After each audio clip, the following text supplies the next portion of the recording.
Hello friends, welcome to Indian study पर आपका स्वागत है। दोस्तों, जैसा कि आप सभी लोग जानते हैं कि 9 बजे रीजनिंग की क्लास चलती है।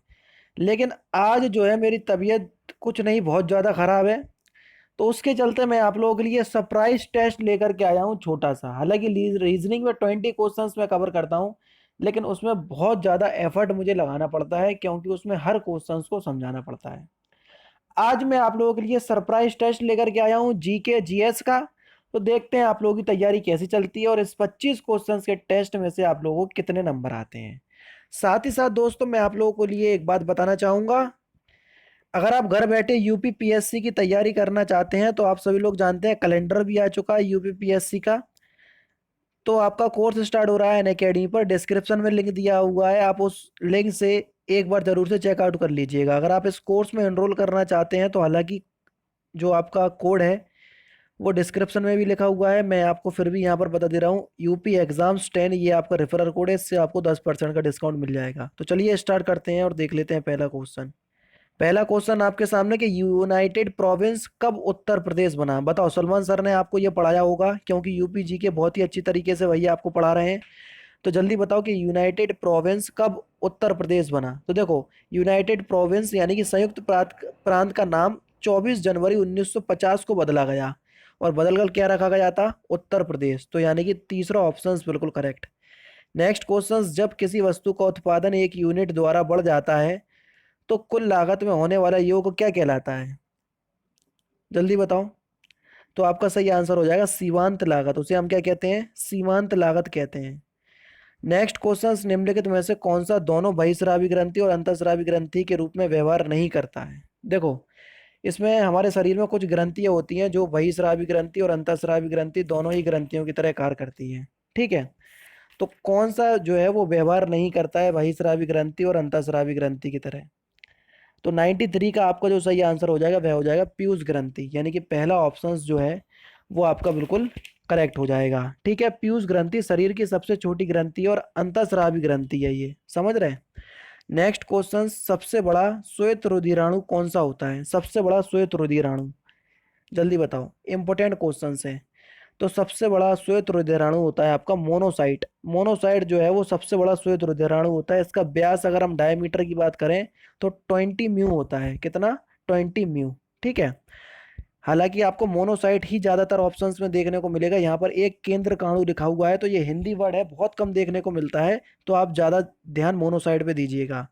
लोहे की कमी से होने वाला रोग, बहुत सिंपल क्वेश्चन है, जल्दी बताओ। तो लोहे की कमी से होने वाला रोग आपका क्या हो जाएगा? पोलियो। किसकी कमी से होता है? रिकेट्स, स्कर्वी और गोइटर। तो जल्दी बताओ, लोहे की कमी से होने वाला रोग, तो सही आंसर हो जाएगा रिकेट्स। रिकेट्स जो है ये लोहे की कमी से होने वाला रोग है, यानी कि इस क्वेश्चन का चौथा ऑप्शन आपका बिल्कुल करेक्ट है। हालांकि विटामिन डी की कमी से भी आपका क्या होता है? रिकेट्स होता है, यानी कि इसका भी दूसरा ऑप्शन जो हो जाएगा वो बिल्कुल करेक्ट हो जाएगा। पोलियो, स्कर्वी, गोइटर, रिकेट्स में से अगर हम प्रायोरिटी की बात करेंगे तो हम रिकेट्स को प्रायोरिटी देंगे। ठीक है। तो आपका जो सही आंसर हो जाएगा 95 का, कौन सा? बी ऑप्शन बिल्कुल करेक्ट हो जाएगा। रिकेट्स जो है, जब गोइटर गोइटर जो है वो किसके, घेंगा घेंगा जो रोग होता है, गोइटर जो आपका दिखा हुआ है, ये आयोडीन की कमी से होता है। स्कर भी होता है विटामिन सी की कमी से। और जो पोलियो है वो एक विषाणु जनित यानी कि वायरस से फैलने वाला रोग है। तो आपका दूसरा ही ऑप्शन को आप प्रायोरिटी देंगे। उत्तर प्रदेश राज्य में निम्नलिखित में से किस लोकायुक्त का कार्यकाल सर्वाधिक रहा? Question number 96। तो जल्दी बताओ 96 का सही आंसर। तो सही आंसर हो जाएगा न्यायमूर्ति NK मल्होत्रा, यानी कि तीसरा ऑप्शन आपका बिल्कुल करेक्ट है। इनका जो कार्यकाल है वो 3607 दिन का रहा था। समझ रहे हैं? 2006 से 2016 तक रहा था। तीसरा ऑप्शन बिल्कुल करेक्ट। नेक्स्ट क्वेश्चन, लसिका से पचा हुआ तथा अवशोषित वसा का वहन करता है कौन? 97। जल्दी बताइए 97 का सही आंसर। क्षुद्रांत जो है वो लसिका, क्षुद्रांत से पचा हुआ तथा अवशोषित वसा का वहन करता है, यानी कि दूसरा ऑप्शन बिल्कुल करेक्ट। भारत के संविधान में सम्मिलित समवर्ती सूची किस देश से ली गई है? समवर्ती सूची, जल्दी बताओ। तो समवर्ती सूची जो है ये कहाँ से ली गई है? ऑस्ट्रेलिया के संविधान से ली गई है, यानी कि दूसरा ऑप्शन बिल्कुल करेक्ट। सोल्डर किन दो धातुओं से मिलकर बना होता है? 99। सोल्डर किन दो धातुओं से मिलकर बना होता है? तो सही आंसर हो जाएगा सीसा और टिन। चौथा ऑप्शन करेक्ट। नेक्स्ट क्वेश्चन, धातुओं के पृष्ठ पर एक उपयुक्त तरंग दैर्ध्य का प्रकाश पड़ने पर इलेक्ट्रॉनों के उत्क्षेपण की परिघटना को क्या कहते हैं हम? तो इस परिघटना को हम क्या कहते हैं? प्रकाश वैद्युत प्रभाव। तीसरा ऑप्शन बिल्कुल करेक्ट। द्रव्यमान संख्या किसका योग होती है? जल्दी बताओ। द्रव्यमान संख्या, ये क्वेश्चन आपका पूछा जा चुका है। द्रव्यमान संख्या प्रोटॉन और न्यूट्रॉनों की संख्या का योग होती है, यानी कि चौथा ऑप्शन बिल्कुल करेक्ट। पानी की बूंदों का तैलीय पृष्ठ पर चिपकने का ना चिपकने का कारण क्या है? 102। तो सही आंसर क्या हो जाएगा? असंजक बल का प्रभाव। पहला ऑप्शन बिल्कुल करेक्ट। एमआरआई मशीन में निम्नलिखित में से किसका प्रयोग किया जाता है? तो एमआरआई जो आपका मशीन होती है, इसका फुल फॉर्म भी आपको पता होना चाहिए।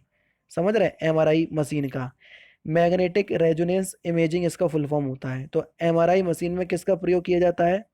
चुंबकीय तरंग का प्रयोग किया जाता है। फुल फॉर्म अगर आपको पता है तो आसानी से इस क्वेश्चन का आंसर लगा सकते थे। कर्क रेखा तथा मकर रेखा के बीच का क्षेत्र क्या कहलाता है? तो कर्क रेखा और मकर रेखा के बीच के क्षेत्र को हम क्या कहते हैं? उष्णकटिबंधीय क्षेत्र कहते हैं। क्या कहते हैं? उष्णकटिबंधीय क्षेत्र। मालदीव का गंभीर पर्यावरण निम्न कोटिकरण अनिवार्यता किसके कारण माना जाता है? तो सही आंसर हो जाएगा आपका उच्च जनसंख्या घनत्व के कारण। तीसरा ऑप्शन बिल्कुल करेक्ट। निम्नलिखित में से कौन सा मिलान जो है वो सही नहीं है? यानी कि एक आपको सुमेलित करना है, जो गलत है उसको पहचानना है। 106। राउरकेला स्टील प्लांट उड़ीसा में है, बिल्कुल ठीक है। दुर्गापुर पश्चिम बंगाल में है, ये भी बिल्कुल ठीक है। भिलाई स्टील प्लांट छत्तीसगढ़ में है, ये भी आपका बिल्कुल ठीक है। बोकारो स्टील प्लांट बिहार, नहीं भैया बिहार में नहीं है बोकारो स्टील प्लांट, ये झारखंड में स्थित है। यानी कि चौथा ऑप्शन करेक्ट है। निम्नलिखित में से कौन सी भारतीय नदी पश्चिम की ओर बहती है तथा अरब सागर में गिरती है? जल्दी बताओ। 107। 107 का सही आंसर क्या हो जाएगा? नर्मदा नदी। जी हाँ दोस्तों, पहला ऑप्शन आपका बिल्कुल करेक्ट हो जाएगा। ये एक्चुअल में जो नर्मदा नदी है वो किसके कारण होती है? जो आपकी अरावली पर्वत है ना, उसके कारण ऐसा होता है। समझ रहे हैं? अगर आपने अरावली पर्वत को अच्छे से पढ़ा होगा, क्योंकि उसकी उत्तर और पश्चिम की जो भ्रंश घाटी हुई है, उसका जो ढाल है वो बिल्कुल विपरीत है। जो प्रायद्वीपीय पठार का जो ढाल है उसके बिल्कुल विपरीत है। इसी कारण ऐसा होता है कि नर्मदा और ताप्ती दो नदी ऐसी हैं जो पश्चिम की ओर बहती हैं। समझ रहे हैं? प्रायद्वीपीय पठार के ढाल के विपरीत। ठीक है। नेक्स्ट क्वेश्चन, कौन सा सुमेलित नहीं है? 108। 108 का सही आंसर बताइए कि सही आंसर क्या हो जाएगा? असमय सिराज अफिफ तारीख फिरोज शाही, ये इनने नहीं लिखी थी। यानी कि इस क्वेश्चन का पहला ऑप्शन जो हो जाएगा वो आपका बिल्कुल करेक्ट हो जाएगा। 108 का असमय सिराज अफिफ जो है तारीख फिरोज शाही ने नहीं लिखी थी। ठीक है, तारीख फिरोज शाही ने लिखी थी, सॉरी। यानी कि पहला ऑप्शन आपका बिल्कुल करेक्ट है। ठीक है। और जियाउद्दीन बरनी, अमीर खुसरो, इब्ने बतूता, ये सभी के सभी बहुत प्रख्यात कवि हैं। निम्नलिखित में से कौन सा युग्म सही मेल नहीं खाता? 109 का सही आंसर क्या हो जाएगा? 109 का सही आंसर क्या हो जाएगा? तो सही आंसर हो जाएगा विक्रमादित्य चैतन्य। यानी कि इस क्वेश्चन का पहला ऑप्शन करेक्ट। नए राज्य के गठन की शक्ति निहित होती है किसमें? 101 में। अगर आपको नया राज्य का गठन करना है तो ये कौन कर सकता है? संसद। यानी कि पहला ऑप्शन बिल्कुल करेक्ट। शिव समुद्रम जलप्रपात किस नदी के मार्ग में पाया जाता है? शिव समुद्रम जलप्रपात, तो ये किस नदी पर पाया जाता है? तो ये आपको कावेरी नदी पर देखने को मिलेगा। समझ रहे हैं? तीसरा ऑप्शन आपका बिल्कुल करेक्ट। ठीक है, तीसरा ऑप्शन जो हो जाएगा वो आपका बिल्कुल करेक्ट हो जाएगा। नेक्स्ट क्वेश्चन, अंडमान द्वीप समूह और निकोबार द्वीप समूह निम्नलिखित में से किसके द्वारा एक दूसरे को अलग करते हैं?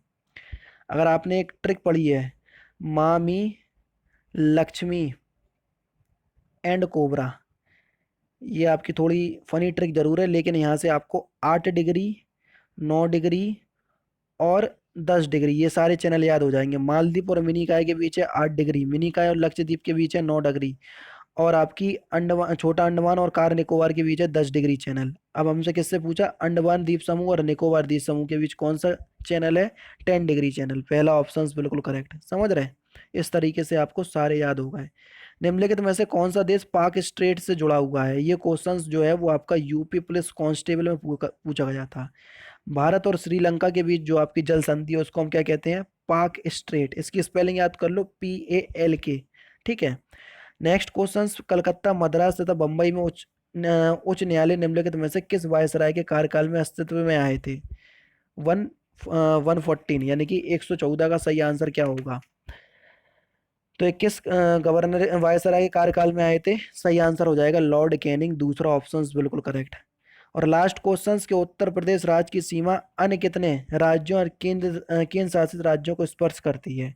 अगर यहाँ राज्यों लिखा होता तो सही आंसर होता आपका 8, यहाँ पर केंद्र शासित भी प्रदेश आ गए तो आपका सही आंसर हो जाएगा 9। और कौन कौन से राज्य हैं उसका आंसर आप लोग कमेंट बॉक्स में बताना, क्योंकि सलमान सर ने ये पढ़ा दिया है, इसलिए आप लोग इस क्वेश्चंस का आंसर जो है वो कमेंट बॉक्स में देंगे। उत्तर प्रदेश राज्य की जो सीमा है वो कितने राज्यों से लगती है ये तो मैंने आपको बता दिया, कौन कौन से राज्य हैं वो जरूर बताना। तो दोस्तों फिलहाल की वीडियो में सिर्फ इतना ही। अगर आपको वीडियो पसंद आए तो प्लीज़ दोस्तों वीडियो को लाइक कीजिए, शेयर कीजिए और साथ ही साथ हमारे चैनल को सब्सक्राइब करना ना भूलें, क्योंकि मैं रोजाना इसी तरह की वीडियोस आप लोगों के लिए लाता रहता हूँ। नमस्कार दोस्तों, जय हिंद, जय भारत।